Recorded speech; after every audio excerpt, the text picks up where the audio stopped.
Welcome, everyone. Happy Tuesday. I'm the Grace Strega, and I'm here to give you your masculine, feminine, and non-binary energy update for today, Tuesday, December 2nd, 2025. What do we have coming through? We're going to get started right now on Masculine Headspace. We're going to be using our Smith-Waite Centennial deck today for the Headspace of Masculine Energy. We had one card come out before we began today's live podcast. So I've got this here now. The three cards we have in this experience right now are Strength. Wow. We've got the Strength card. We've got the Star card. And we've got the Five. Look at this.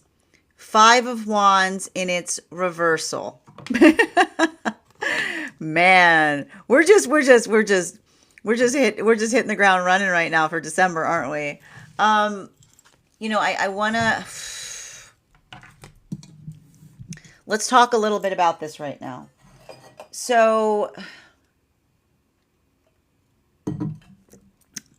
I feel like there's a lot of masculine energy right now working through, and I want to stress this right now for masculine energy. The two things that have happened this week, or like right before this week began, that can sometimes feel like a little bit of a doozy, is the fact that it's not just the fact, we've got some planets that are finally coming out of retrograde. The order that they're coming out in is less than ideal. It can feel very discombobulated. And a lot of the things that we keep on seeing this, right, like we keep on seeing right now, is working through navigating and recognizing the energetic gift of vulnerability. And I feel like there's something really important that's happening right now for the masculine energy that is focused upon that work, because I keep on getting, it's the understanding of holding, like the vulnerability that we hold that is precious is the vulnerability, it's the vulnerability by which we effectively articulate and navigate from the modality of honoring another's choice, or working through the choices of others. And I keep on getting that there's something very important that we see in relationality to a lot of that work, because and this was coming, I need to point this out, and I need to start this reading exactly where we left yesterday's harmonic energy update, because yesterday's harmonic energy update had like a really, really powerful message that was coming through the bottom of the deck, which was the Queen of Swords in its upright. But the thing about it, and I talk about this a lot, like the Queen of Swords does not come out a lot when I'm reading. It's very similar to the Hermit in that way. But the thing is, and I keep on getting that for a lot of the masculine energy, this is the understanding, like what's working through the headspace of the masculine is understanding the difference between protection and coveting things, right? And what often happens, and this is what we have to be conscientious about, often the space by which we try to say, like when we try to say that we're being energetically protective of someone or something, but it's not the space by which they don't recognize it, it can often create the space that we are energetically coveting them, right? It's the understanding that protectiveness, like when we truly work to energetically be protective instead of protect, being protective is something that moves in harmony with navigating through another's choices. Like that's what we mean by chivalry, right? Like that's what chivalry is. It's not this space. It's not the space by which you try to be protective by directing. And those that try to covet will say that they're being protective when honestly they're trying to energetically direct. The space by which we are protective, right? The space by which we are energetically protective of things is the space by which we navigate and articulate and amplify upon one another's choices. It's the space by which we create energetic sanctuary for one another. And even in the space by which we do that, like it requires, and often there's this misunderstanding that often occurs in these experiences where someone will go marching around and they'll try to say, I'm protecting, being like, did that person ask you to protect them? Right? Did that person ask? Right? It's like if someone didn't ask, like never are we on an energetic journey more than when we articulate the fact that we're energetically protecting upon things that aren't energetically aware of them. Because often it is the understanding that healthy manifestation goals are things that are mutually shared. So when we are energetically protective, right? Protective is beautiful because it allows the space by which we create the identification point of what feels like we can flourish, right? When we can grow. So I feel like there's something really important that I feel like is happening in relationality to masculine energy, and potentially even having conversations in relationality to counterpart, right? Working through the context that allows, right? That allows the adaptability, or that allows the space by which we build into, right? We build into having that's how we create relationships by which we have energy surrounding us where we can be proud of our counterpart. Because the ability of feeling pride, right? The ability of feeling pride is being able to energetically surpass another person's expectations, right? How can someone energetically surpass one's expectations if your protectiveness comes too much from protecting, right? Because when you overly protect, you energetically suppress things. But when you're protective of things, you allow the adaptability or the experience by which something can energetically flourish and grow. And so I feel like there's something about that. And it's interesting too, because I don't feel like it's necessarily coming specifically just in relationality to the relationship of counterpart connection, but in relationality to like taking holistic approaches to things, or being able to articulate upon that kind of energetic mindset, potentially even working to heal other masculines of that misambiguation point. Now, this brings us to feminine. For feminine today, I am going to be I'll be using the Aquarian Tarot for the headspace of Woof! Wow, that came out so fast. Sorry. For those who are who are listening to the podcast, the Temperance card flew out, and it flew out, and it landed in its transverse. So we've got a transverse Temperance here. Can I get two more, please? Thank you. That's three. Okay, fine. Okay, you see, that's what Yep. But this is what I mean. Oh my goodness. Holy moly. Okay, it's fine. All right, yeah, that's a lot. Oh my goodness. Okay. Oh gosh. Okay. I'm not surprised to see feminine energy in this mindset right now. There's extra cards in the headspace of the feminine. But this is what I meant, because this is a continuation of what's happening right now for a lot of feminine. That is like working. I keep on hearing like working in the heart of pragmatism, because I just need to point this out for a lot of the feminine energy that is doing this work right now. And I keep on getting, and I need to point this out, like, and I'm the thing about it is, and I need to, okay, I see it here. It's interesting because if you're looking at the podcast, if you're listening to the podcast today, make sure that you take a look at today's spread, which I'll have as a photo on the stack, because I got to point out the thing that we're noticing about this with that extra card, the Temperance card being transverse, almost feels like it's a bridge to masculine, is what I keep on seeing. Like, look at this Temperance card. In the way that it fell, like, and again, in the space that it fits, it's almost acting as a bridge to masculine. But also I feel like the thing about it, and I keep on getting, and this was a message that actually has been coming through the other three cards in the feminine's headspace. There's a lot of major arcana. There's a lot of major arcana that is already on the table, because we've got the Hermit card, we've got the Two of Pentacles, and we've also got the Magician card. Now, what's interesting about these cards that we're seeing, and again, it's very, there's a lot of, I remember how I said over the last few days that that all of the energy has been very different.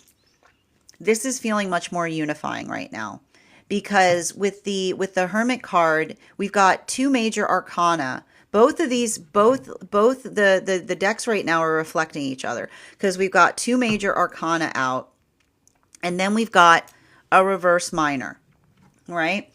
And so I feel like there's something important that we see that feminine is working through, and again, based not on gender, but what one feels most aligned to. In understanding, I keep on hearing, like, working towards, this is the message that was coming through for the energy. This is them working through a lot of the energy, the messages that were coming through deep within divine union, which is when we project, okay, wow, masculine and feminine are both working on their unhealthy projection, like masquerading as a standard, right? Because the space by which we're energetically patient, right? While we see that masculine is working on understanding and reflecting upon the fact that we're not protective, we do not protect things, but we are protective of them, right? Like working through that. Feminine is working on the space that we're not patient towards things without energetic consent, right? Because in those modalities like that, those experiences, right? When we articulate, when we say, there's nothing more unhealthy than when we articulate upon a situation by which we don't see things moving in the direction that we aspire for, but then we say, I'm being patient upon it, right? Always patient, never waiting means that we prioritize our patience. We prioritize our patience to those that recognize that they are receiving it, right? The observation or the understanding that is something that we articulate to each other. Because if not, what can often create a stagnancy point, right? This is how we sometimes end up in modalities of stagnation.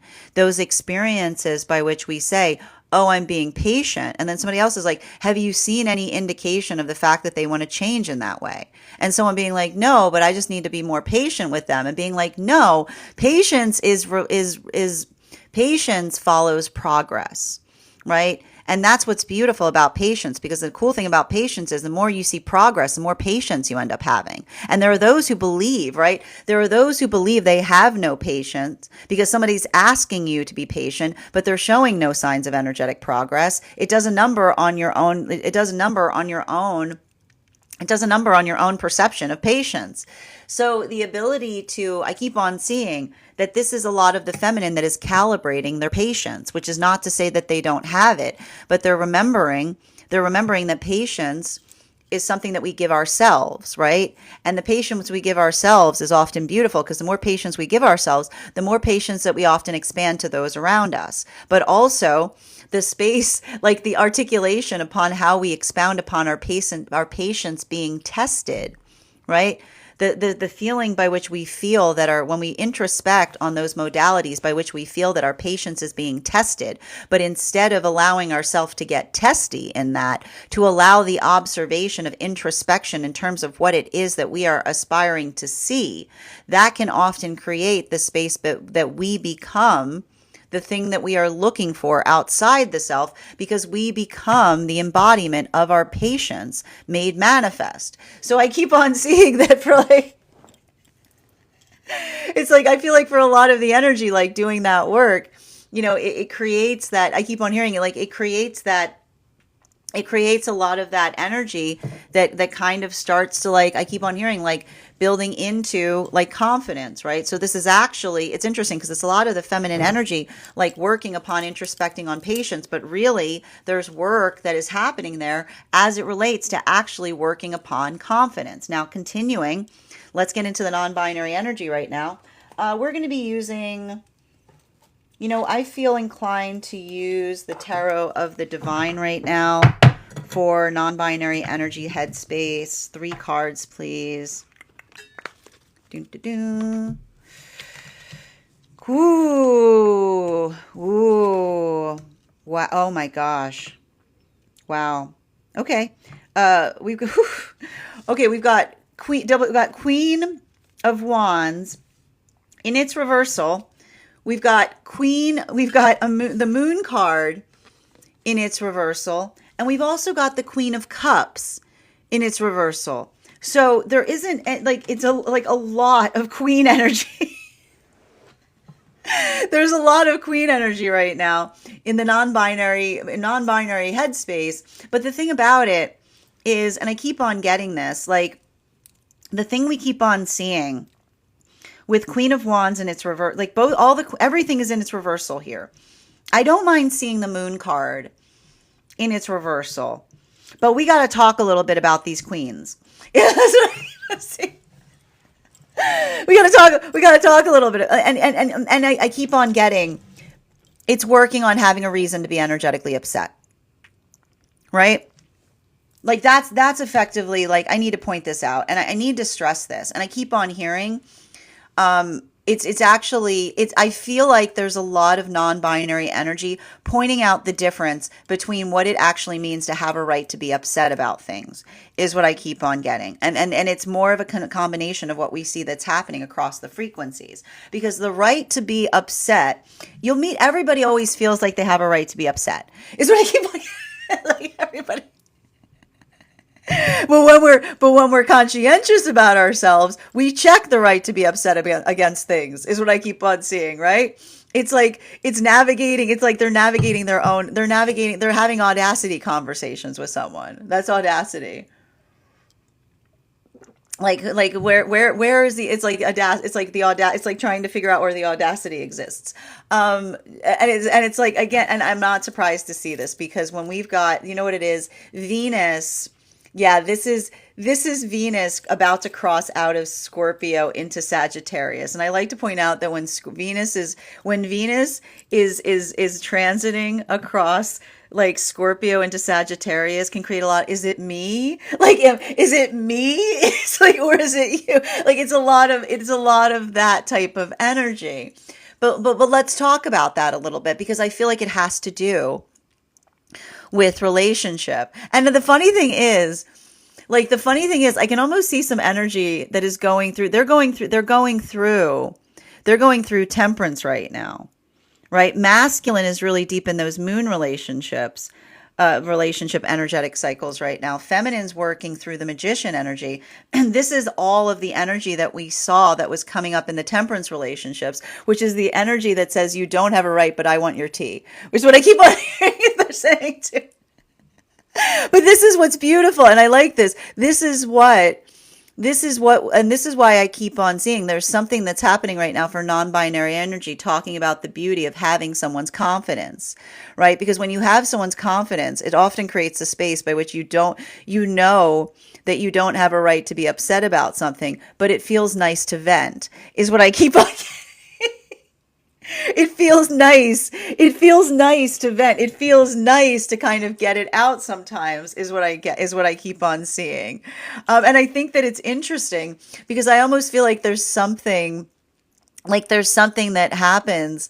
Like there's something that happens in those modalities. It's like I almost hear the energy saying, can I be mean for a sec? But that's what's sweet, is like when someone says, can I be mean for a sec? They're immediately not mean, because it's the observation of them potentially articulating and saying, like, can I move into the character of saying something in a way that feels energetically mean, but then immediately pulling back out of it, right? Because it's like, it's almost like, I feel like for a lot of that energy,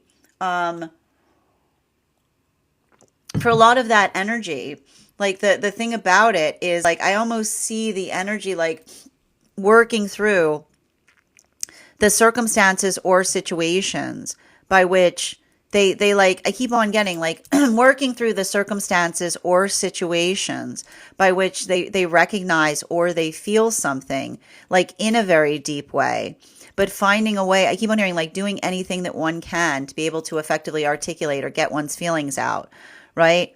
I feel like that's a lot of the energy that's like, it's kind of like, it's like working through energetic irritation, but in a way that you don't let it, I keep wondering, like, in a way that you don't let it kind of build up within the self, but instead you find, like, I keep wondering, like, you find the modality by which you can effectively express something. And it's good to get the energetic feelings out, is what I keep on seeing. And I do feel like, like there is something there by which, like, I keep on getting like a lot of that energy feels really like, it's like, you know what I mean? Like there's a like there's frustrate, like it's again, Mars is in Sag, and Mars is in Sag often can be the space by which we articulate upon what we aspire or desire to do versus like what we're not. Like it's like a little bit of that like energetic knuckle bite that I'm seeing. But I feel like the nice thing about this is I feel like this is the energy that has, like, the energy that has a lot of that similarity in relationality to, I keep on hearing like having like, and I want to point out, and I want to just show you this too, because I think that this is really beautiful. Make sure that you look at today's spread. We've got the bridge here. I need to point this out. This is important. We've got the bridge here that feminine is effectively creating with the Temperance card, right? But we see here, and I like to point this out, this is why I felt inclined to use the Tarot of the Divine today. The Moon card. The Moon card in the Tarot of the Divine also has a bridge, but this is the energy that almost like they create their own bridge, is what I keep on hearing. Like they're working through the fact that like there's often experiences by which the energy has to kind of effectively like I feel like that's I keep on hearing like the energy almost getting frustrated that they're always in the space by which they're being asked to energetically fix things or to be energetically adaptable, is what I keep on getting. Continuing to get clarification, moving back into the heart space of masculine energy right now. Can I get 3 cards? I'm feeling inclined right now to read into the heart space of masculine with the Tarot of the Divine. 3 cards, please. The 10 of Cups in its reversal. Strength card, double strength card right now. Double strength card right now in masculine energy. And the Hermit card, also in its reversal. So what do we see that's happening right now? We've got a lot of similarity. So remember when I was talking, like, again, there's something, and again, it's like they're like it's a lot of that Sagittarian energy, like working through the modality of, I feel like I keep on hearing a lot of masculine energy saying in one way, shape, form, or fashion, that's not what strength means, right? But it's interesting, and I keep on hearing like the modality, I keep on getting like the modality or the pushback in terms of articulating like what another person like identifies as strong, and another person being like, you've got your strong wrong. You got your strong wrong, is what I keep on hearing, because it's that, yeah, you've got your strong wrong, because it's the articulation or the identification point in understanding that the energetic, like I keep on hearing protection, like protection that feels like it's volatile, right? Like often the space by which we have to navigate the fact that we feel like, and I need to point this out, because this is what I keep on getting with a lot of the masculine energy articulating this. When we articulate that another person needs energetic protection, we often can demarcate the fact that we identify the fact that they're incapable of it, right? And so I feel like in a way, this is a lot of the masculine energy healing other masculine energy from fawn mentality, which is the identification point by which you say like, oh, look at this. Like I keep on hearing, when you acute something, you don't respect something. Right? And often this is why we have to heal from our acuteness, because when we create acuteness in our relationships, we are immediately already creating those modalities or those experiences by which they don't feel energetically stable. They don't feel balanced, right? Recognizing that cuteness is not something that we aspire for in relationship, but rather the energetic strength by which we find and meet each other, right? I keep on seeing that this is the energy that realizes that the way that you heal from cuteness is when you stop feeling the need to protect things, but become energetically protective of them, right? Because often that modality by which we want to overly protect about something, that is when the care that we have for someone becomes coveting, because that is the space by which we're not necessarily eager to see them effectively flourish and grow, but rather the fact that we want to energetically keep something.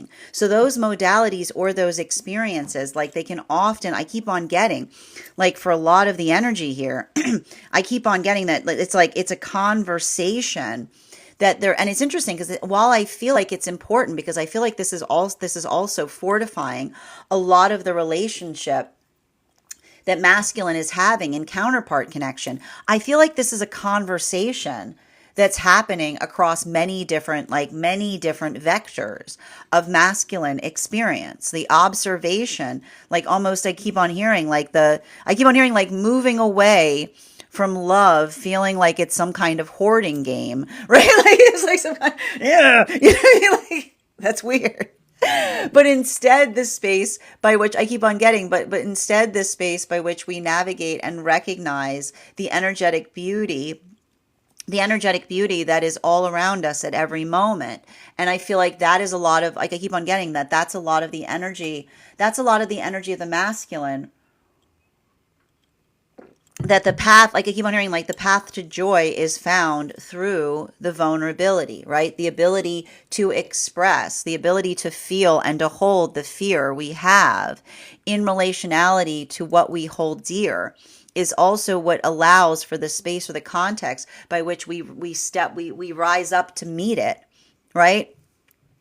Instead of fall back to protect it, is what I keep on seeing. And so I feel like there's something really, there's something very beautiful that's happening right now in relationality to some of those connections. Now, for the feminine energy in the heart space, I'm going to pull from the Smith-Waite Centennial deck. Can I get 3 cards, please? 2. How about 3? Thank you. All right. We've got here the Justice card. Okay. We've got here the 9 of Wands in its reversal. And we've also got the 5 of Cups in its upright. This is some heavy stuff in the heart space of the feminine. You know? This is and I keep on hearing, it's not my job to make your heart right, is what I keep on hearing from feminine. You know, that's what's hard for a lot of the feminine energy. You know, I feel like there's, and this is why it's important, right? Because this is when we become vulnerable, we care about things, right? And that's why I keep on seeing that for a lot of the feminine energy, the ability to understand, I keep on hearing the feminine saying, it's not one's responsibility to make another's heart right. It's just our responsibility to see if it is what I keep on seeing. You know, I feel like there's a lot of that work for feminine that is working towards, and I need to point this out because especially I need to show you this, especially with the 2 of Pentacles in its reversal, like the 2 of Pentacles in its reversal in the headspace of the feminine with the Justice card. This is a continuation of feminine. I keep on hearing observing, not absorbing. Right? And this is a continuation, because I told you, like, this is a continuation of feminine, like working through the fact that when we are doing everything we can, there will still be energy that is disappointed in us. Right? There's still always going to be, and this is something that we find universally, like the spaces or the modalities by which when you are working towards effectiveness, right? When you are energetically working towards effectiveness, you could be making, right? You could be doing everything possible to make sure that everything is moving along, and somebody will articulate upon the fact that you're not doting upon them enough, right? And often in those modalities, it makes us feel really energetically hard on the self. But those experiences, like those experiences by which we recognize and identify that that is the nature of accomplishment, right? Like the nature of accomplishment. Like the nature of accomplishment is just the fact that it's like, it's not the space. Like this is why we don't accomplish things for, like, this is why we don't accomplishments for the sake of praise. Because it's like, often those experiences by which we're doing something, it's not based upon energetic celebration, right? It's based upon, I keep on getting, it's based upon our own sense of what it energetically takes. And so for a lot of the energy kind of doing that work, like I just keep on seeing that this is energy that does not focus on listening to the I keep on hearing, it's not the energy that gets overly focused listening to the chatter around the self, but rather working on the sense of purpose within, is what I keep on hearing. And I feel like that is something and again, do you see, like, did you see how as soon as I started talking about this, I had that the clamping up here? But this is why I keep on getting this. It's almost like the feminine energy, coming to the catharsis point of understanding that, as long as one is working towards one's sense of purpose, as long as one can look in the mirror and see the self and be good at what one sees there, then it's okay to be energetically misunderstood, right? Because that's the modality by which we pin our purpose. We pin our purpose not on the appeal of those around the self, but on the sense of energetic stability within. So I feel like it's hard because there's a lot of, it's interesting because I told you, this is like a lot of the feminine energy right now is very much in the space of stoicism and pragmatism. Masculine is much more in, and this is what I was kind of articulating upon this. Masculine is more in an emotional space right now, which is potentially doing a lot of inner child healing. Now, non-binary energy, this feels like,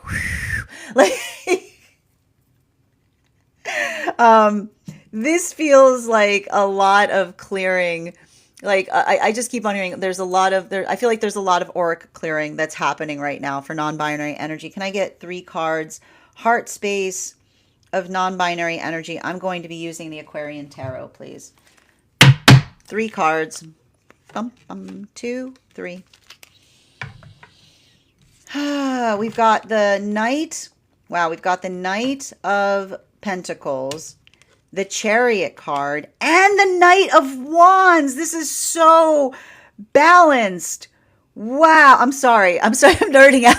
I'm nerding out. Sorry. I am nerding out on the non-binary cards. I'm just sorry. They're very, they're very, it's very balanced because it's a pretty spread because we've got in the headspace, we've got double reversed queens. And make sure you go take a look because it's elegant. It's elegant. They're working through elegant lessons. In the headspace, there's all there's all reversed queens. But then in the center, it's just beautiful because it's about it's like we've got two knights, and then we've got a chariot in between them. Is what it is. It's a chariot. It's choice. It's nice. It's exquisite.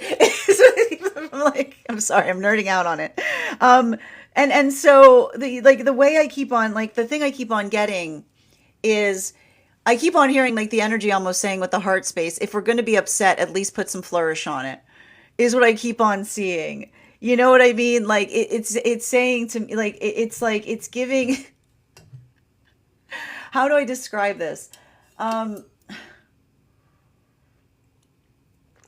It says I feel like it's really the one thing I will point out with a lot of the energy here is And this is often, I like to point this out. This often happens with those who have gone through a lot of energetic trauma, right? The modality by which you go through trauma and others see you carrying it like lightly. Often those who carry trauma will be told that they don't take things seriously, right? Because they're not in agony.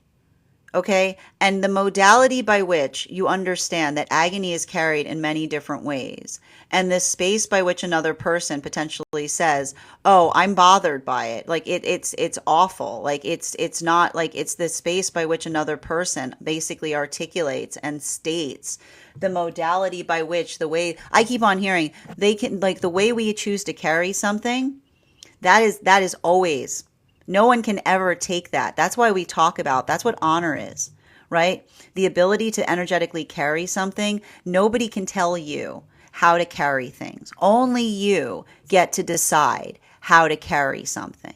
And that's the type of energy that I almost feel that is coming through right now in a lot of those modalities or a lot of those experiences. That ability by which another person says, don't make an assumption. Like I keep wondering, like, don't make an somebody saying, like, don't make an assumption just because it seems like I'm carrying something lightly, that it isn't the heaviest thing, is what I keep on hearing. Like that's the energy that says, never do you misjudge me more than when you see the modality by which you feel like someone is carrying something lightly, but they're carrying it because it is something. It is not the fact that it's heavy, but the space by which they find the ability to carry it, that they say that they get to choose how they energetically carry something. I feel like that's a lot of the energy that I keep on hearing, like, that is what I meant about them kind of working through elegant lessons, because that is the space by which they say that elegance is the gift that we give to each other, right? It's the gift, like you can't, like that, the elegance that we carry within us is not something that another person can energetically possess. That is something that we hold within ourselves. And so I feel like for a lot of that energy, like I keep on hearing, it's like this is why, like, I almost see somebody being like, how can you navigate somebody articulating something about the self?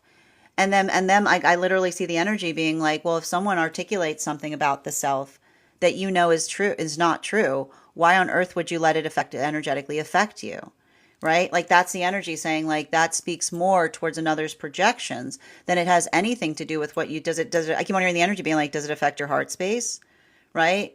Like I keep on hearing it only affects the heart space if it's true. Right? Like, and I feel like there's something important about that.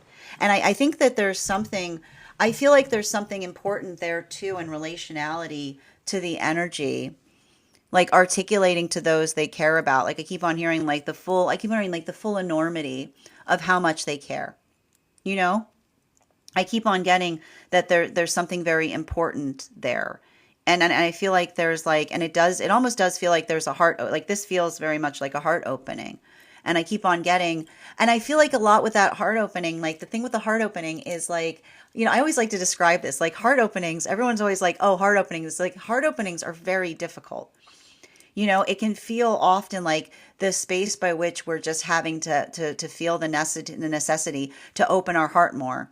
And I feel like often in those experiences, like it's not that it's easy, but I feel like it's almost like the energy articulating the rigor it takes to keep an open heart in the face of others, like who would almost like who feel like that delight, like when you can tell someone is in, nothing, no other sign of someone being in a bad place than when you see something, like when you see someone with an open heart and it hurts you.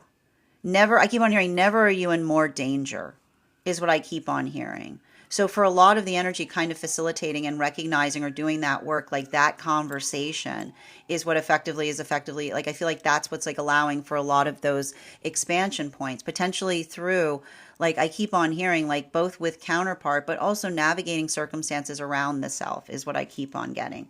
Now let's move back into the unconscious space of masculine. Again, bearing in mind, this is not based on gender, but what one feels most aligned to. Can I get 3 cards, please?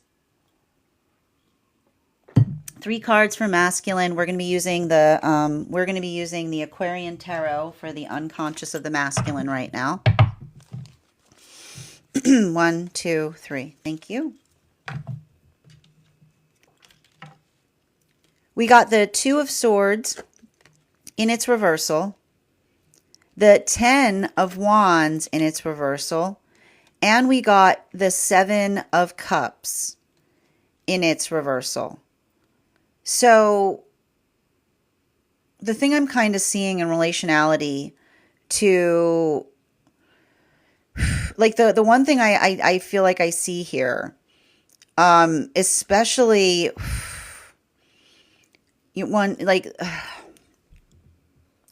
for a lot of the masculine energy, I keep on feeling like there's something very important in relationality to working through. And this is the energy moving back into some of the same message that we see that was happening in those magician relationships, which is, again, the continuation of understanding that patience is something we give the self.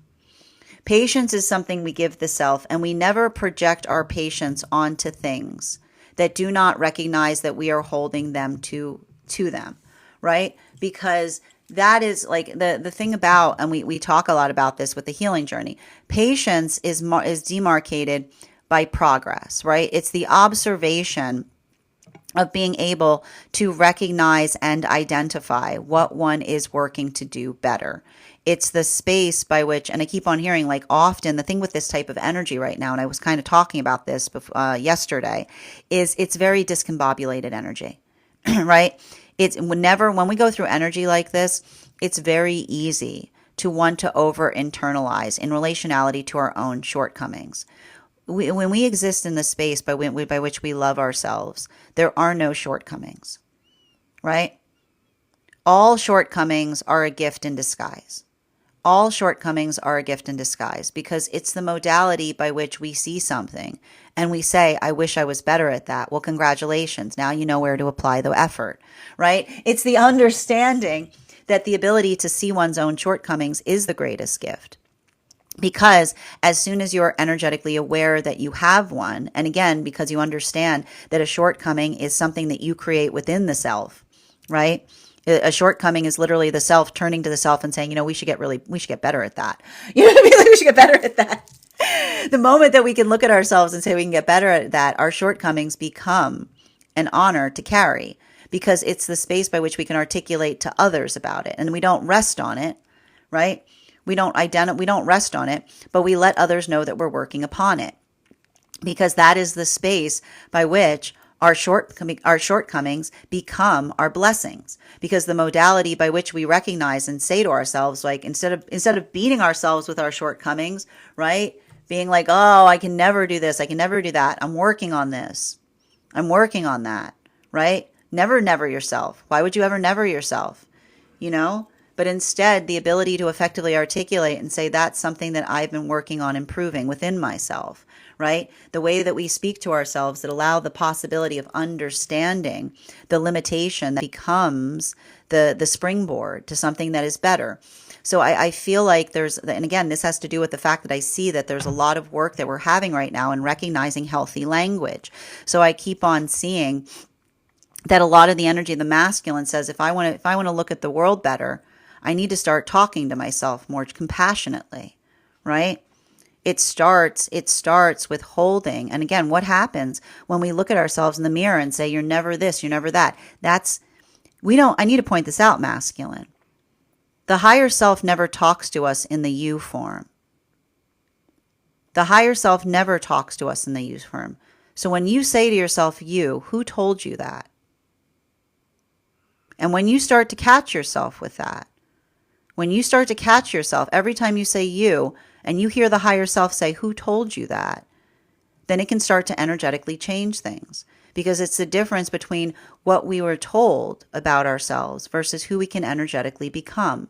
So I feel like there's a lot of the energy that's kind of working on isolating and securing and understanding the space by which they need to begin, that allows the space by which they can understand where they're investing that effort to be able to heal not only the self, but also the relationships that they have around the self. This brings us to feminine energy. I'm going to be utilizing the Tarot of the Divine for the unconscious of the mind of the feminine, bearing in mind this is not based on gender, but what one feels most aligned to. 3 cards, please. We've got the Death card. We've got the, I'm not surprised, the 6 of Coins. Yep, that makes sense. And we've got the 5 of Swords. Now, this is important. There's double 5 energy. There's double 5 energy right now. There's double 5 energy right now in feminine. And the thing I keep on seeing, 5 talks about conflict. 5 is a number that speaks towards conflict. It talks about conflict, but it also talks about the space by which we can typically identify. And this is why we have to get rid of this like mentality or modality of comparison. You know, comparing never gets anything done. Comparing never gets anything done. Right? And when energy is spending so much time energetically comparing, there the work goes. Right? There's all that work that gets undone is what I keep on seeing, right?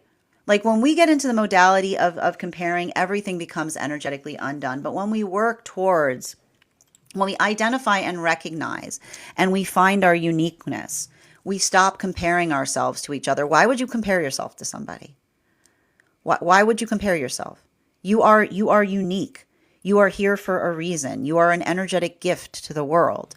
Why would you ever be in the modality by which you compare that gift to another?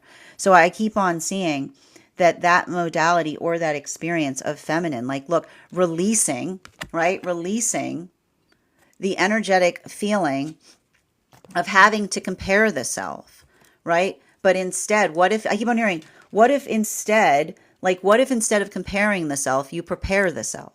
What if instead of comparing the self, you prepare the self?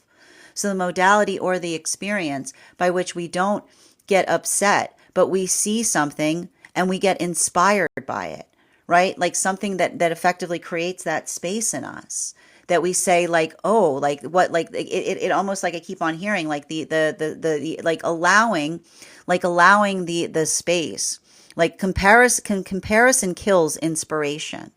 Because when you're energetically comparing, there's always something better, right? There's always something different. But when you work, but instead of comparing, you prepare, when you build instead into the space by which you recognize and identify what it is that you yourself are working to achieve, right? Like working on, like being on the hunt for one's own, like when you are on the hunt for one's own immaculate vibes, right? Like that's the space by which you feel that sense of comparison and you pull out a flashlight, right? Like you go looking around within the self, right? You start to think about the things that allow the space by which something can grow.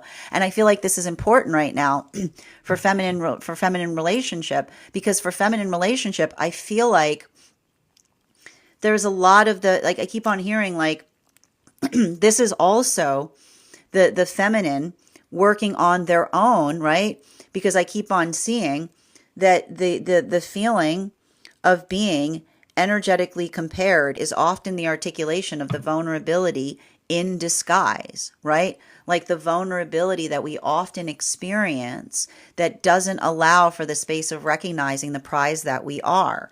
So I keep on getting that for a lot of the energy kind of working through that. That's what I meant in terms of building upon, observing, not absorbing, not feeling the need, to have to prove to another person that like what it is that you effectively articulate upon, but rather the space of proving something to the self, right? And so for a lot of the energy doing that work, I keep on getting that experience. This is potentially, like this is a lot of the energy of the feminine potentially healing. This is the inner child healing that is hidden behind the pragmatism, because this is the feminine kind of finding that unhealed inner child in the unconscious space and saying to them, you know, your best is always our exquisite, right? And so that is the observation that when your best is our exquisite, then the observation of being able to look towards love for those who appreciate your energetic exquisiteness, your best, it doesn't become the space by which you look at love to prove something. You look at love in order to determine if you are finding something there. While for the non-binary energy, and I'm going to be utilizing the Smith-Waite Centennial system for the 3 cards in the unconscious space, we've got the Death card in its reversal, the 3 of Cups in its reversal, and a double Chariot. So again, please make sure that you go to take a look at today's spread, because there's a lot of similarity that we see in these cards. So again, we see some similarity here too, to a lot of the same cards that we see in feminine, because we've got that Death card energy. But what's interesting about it is feminine is in the process of letting go. I keep on hearing feminine is in the process of letting go, the feeling of energetic comparison. Non-binary energy is holding on to things, is what I keep on hearing. But I keep on hearing the thing that they're holding on to is how they choose to carry things. That's why there's so much Chariot energy here, right? And often I feel like the hard part, I keep on seeing potentially for I feel like for a lot of the non-binary energy, somebody misinterpreting their lightness is what I keep on hearing. Like someone almost articulating to them that they're not serious enough about things. I keep on hearing somebody saying, like, articulating upon the fact that serious, like I keep on hearing, like, and I keep on, like, the thing is, when you've experienced a lot of trauma, it's hard to effectively build energetic seriousness towards it, because I keep on seeing that's the energy that almost says to another person, if I have to be serious every time I'm traumatized, I would never smile a single day in my life. Is the energy saying, like, that's what the energy basically says. Like, if you're articulating the fact that you have to carry trauma from a point of seriousness, and then you're upset that I'm not acting traumatized enough in the space by which I'm being traumatized, that's the energy that almost articulates and amplifies and says that's concerning, right? Like, that's energetically concerning in the modality by which you feel. Like, why do you feel that seriousness is something that needs to be performative?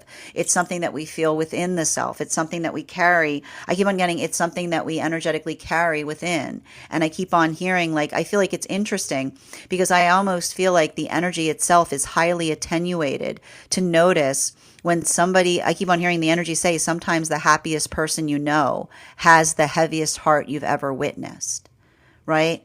That often that's what we talk about when we recognize the fact that we have to see the face by which true trauma often lives, because it's not the degree by which someone expresses what they're feeling.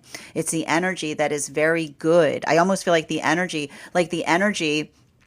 is really good at being able to determine and articulate the difference between somebody who is operating in a state of joy based on naivete versus someone who holds their joy as as an energetic shield, something that they have forged for themselves, something that they've created for themselves because they did not have any choice but to do so. So I keep on seeing, like, that's the type of energy that potentially gets really, like, I don't know why this is coming up right now or what's happening in the relationship space, but I keep on getting somebody who potentially misperceives.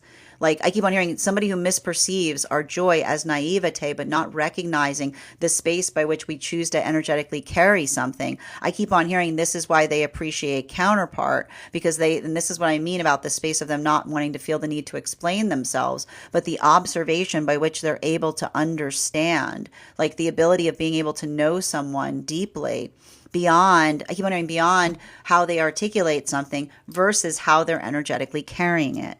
Bottom of the deck for masculine energy right now, utilizing the Smith-Waite system, the Moon card, which makes a lot of sense. There's a lot of parity right now in these cards. The Moon card, which we also see in the non-binary energy right now.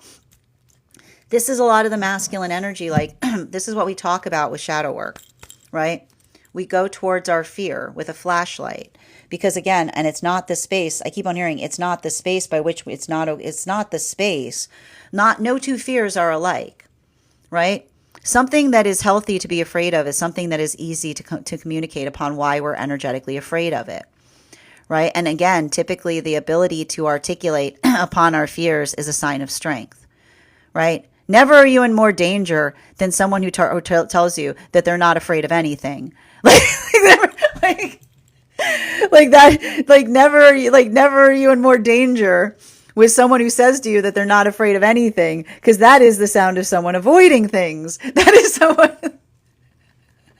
That is the sound of someone who's avoiding things, right? They're afraid of their feelings. They're like, that's literally someone, I'm not afraid of anything. Okay, look, first things first, you're afraid of your feelings because you just articulated the fact that you're not afraid of anything. So that says that you're running in the direction of the feelings. So I feel like there's a lot of the work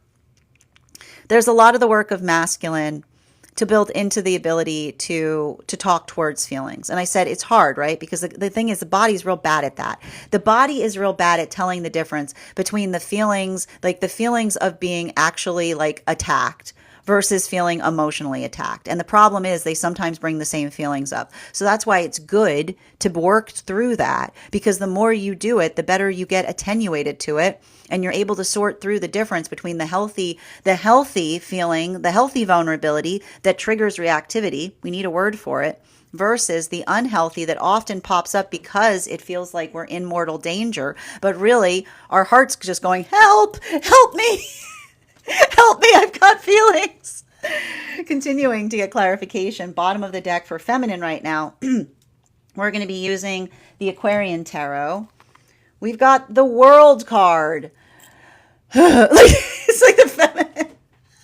And this is why this is happening right now, because feminine is literally in the space of being like, feelings, I don't have time for those right now. But I keep on seeing, the thing with the feminine is I keep on hearing the feminine saying, wipe your feelings before you come in here, which is the space by which it says it's okay to have feelings about something, but make sure that you've run them up and down the stairs of the self to make sure the feelings that make sense are the feelings that are energetically directive. Being able to effectively articulate the difference between when we come to each other and be like, I'm finally ready to tell. And this is the funny part. Someone will come towards you, be like, I'm finally ready to tell you your feelings. And they're literally telling somebody to someone who knows that they're there.